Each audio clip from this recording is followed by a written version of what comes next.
Hey everyone, this is Laura Gdenik with Laura Gdenik Astrology. I am here at Lake Donner in California celebrating my sister's bachelorette. So I'm not in my normal environment once again this week for this week's astrology. But I am here to give you the astrology for the week of June 21st through the 27th, 2021. So on Monday, the 21st, we have Venus in Cancer making a trine to Neptune in Pisces. Venus is always the planet of relationships, how we connect, how we get along, how we unite. Venus represents beauty, pleasures, things that are fun, and things that are creative as well. So this is a really creative day. Both of these planets are creative in their essential nature. And so if you can, use Monday to do something creative, to make something beautiful in particular, and it could be something having to do with your home. Cancer is the sign of home. Or maybe you do something really connective and fun with family or with a lover or a sweetheart. It is a highly romantic day. It's a great day to go on a date, a first date for sure, but as well as, a date with someone that you have been with for a while. If it is like a first date or you're seeing someone and it's relatively new, just beware of the rose-colored glasses effect that Neptune often has over us, especially in all aspects, but with the trine, it's a really lovely aspect and lovely energy because there's less of the instinct to be disillusioned. Normally with harsher aspects to Neptune, it's kind of this disillusionment and disappointment vibe, but with the trine, it's just really romantic and beautiful and connective. It's definitely a day of beauty and glamour, otherworldliness in relationships and in pleasures in general. There could also be a more emotional tone to the day in terms of relationships and in general. We also have the moon in Scorpio on this day, which creates a grand water trine between these three planets. So it's definitely a go with the flow kind of day. Don't get too bogged down with hard tasks or detailed tasks or work or things that are minutia. Definitely go with the flow, have fun, let your emotions be expressed. It might be a bit more challenging. There's a potential for it to be challenging with the moon in Scorpio since the moon is uncomfortable there. But ultimately, I think it should be a really nice connective day. Now, Tuesday on the 22nd, Mercury finally stations direct at 16 degrees of Gemini. The first time that Mercury was here was on May 15th.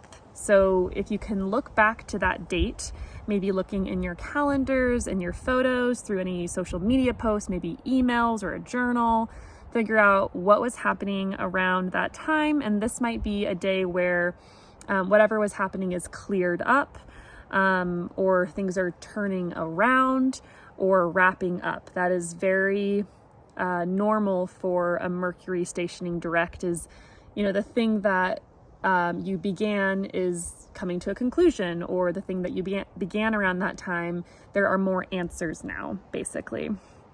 So watch out for that. Mercury's still going to be in its shadow, which means that Mercury, although turning direct on the 22nd, is still traveling through the same degrees that it just retrograded. So it'll be traveling through the same part of the sky for the third time, symbolically, not necessarily in real life, but symbolically Mercury is traveling over the same territory for the third time. So, and that'll be happening until July 8th. So things aren't necessarily fully wrapped up through the Mercury retrograde cycle until July 8th. So just keep that in mind. On Wednesday, the 23rd, we have the Sun in Cancer making a trine to Jupiter in Pisces as Jupiter is retrograde. Now, Jupiter is one of the greater benefics in astrology. It brings good fortune, good things, benefits, people of high influence maybe. It's just kind of a little bit of luck. There might not be anything necessarily big that happens on this day, but an opportunity could present itself. Or it might just be a day full of optimism, belief in something, confidence that you could do something. There might even be more of a spiritual element to the day. Jupiter is a very spiritual planet, and maybe a desire to connect to something greater than yourself and to connect to something more spiritual in nature, whatever that is for you. You might be more generous on this day, in particular, more merciful. Those are very Jupiterian. At the same time on that day, on the 23rd, Venus does oppose Pluto. So Venus, once again, relationships, right? Beauty, how we attract, be mindful of, the energy you put out there. Just be mindful of where you tread on that day, especially female-bodied people, I would say, just because Venus's job in the zodiac is to attract. And when in opposition to Pluto, Pluto can sometimes represent not so nice of energies and can represent people who want to overpower, people who want to dominate, and people who want control. So just be mindful of, and be careful, I would say, be careful on that day. In a more general sense, this could be a day where you might have the urge to investigate into your relationships with other people, maybe with a significant other. Might be a day of deep honesty in relationships, getting things out of the closet, being radically honest. It could also be a day where you might be more inclined to be obsessive or compulsive regarding relationships, like stalker behavior, Facebook stalking someone, or kind of getting a little obsessed. Oh, did this person see my story? That kind of thing. So just be mindful of that. I mean, I think the Sun trine Jupiter aspect could be a mitigating factor with the Venus opposite Pluto, could be helpful. However, it could just also highlight two very different areas of life and not have anything to do with each other at all. So it kind of depends. What might be helpful is thinking about what houses contain 26 degrees of Cancer and Capricorn. That's where Venus and Pluto will be making the opposition from. And if you know the house that's being highlighted, then you'll know the topics that are emerging, so to speak. And if you have any planets within a couple of degrees of 26 degrees of Cancer and Capricorn, those planetary energies will come into play as well as possibly the houses that those planets rule. That might be a lot of information. If you are curious about that, we can always do a consultation and kind of go over the transits that are happening in your chart right now and go over it in more depth. Okay, so Thursday the 24th, we have the new moon in Capricorn. It's at 3 degrees of Capricorn, happening around 12:39 p.m. Mountain Time. New moons are always a time of beginnings, new beginnings, seeds being planted, maybe an idea coming to mind. The moon is not comfortable in Capricorn, so that might showcase something new that's more challenging or that might require more work. So keeping that in mind. Thankfully, we are out of eclipse season, or maybe not thankfully, but it's just kind of a sigh of relief because the eclipse season can be really intense and there can be a lot of emotions and a lot of change.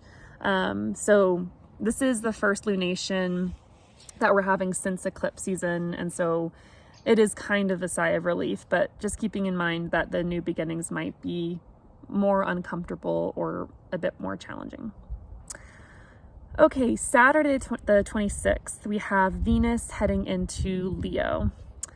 Venus is one of the benefics in astrology. She also brings good things via attracting things to us. Whatever house in your chart contains Leo, that part of your life will get a boost while Venus is here. There might be more invitations or attractions to the Leo part of your chart. Venus in Leo in general needs to know that she's special and unique in matters of love and relationships. So you might also feel that way in your relationships with others, maybe wanting to be treated more in a more special way, being seen as unique, showcasing your individual talents, and in general, like showcasing how you're special and different from other people and how you kind of shine, right? That's very Leo, and there's might be more of a desire to showcase that to the world in general.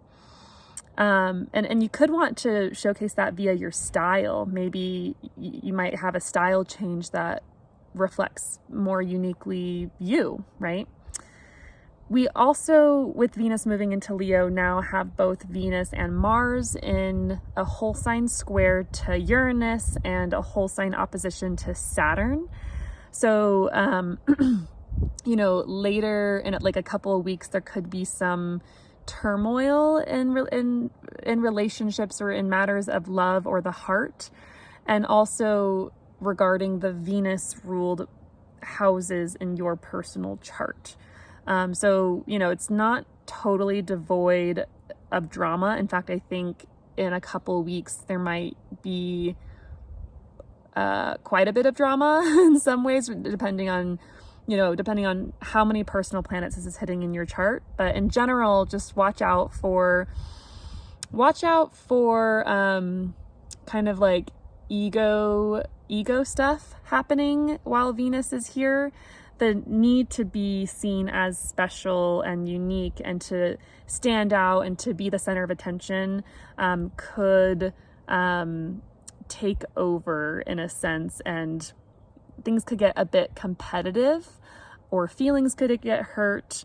There's a lot more to this, and I'll speak to more of it later in a couple of weeks when Venus actually makes the aspect.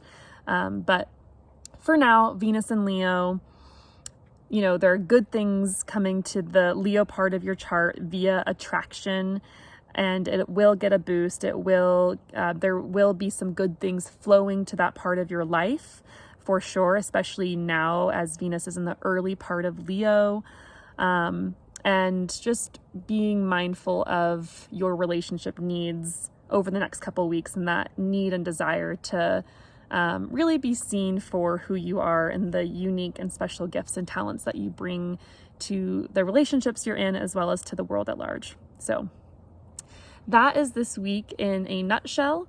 I hope you have a wonderful week ahead, and please let me know if you are interested in a consultation and we can set something up. Okay, have a great week. Bye.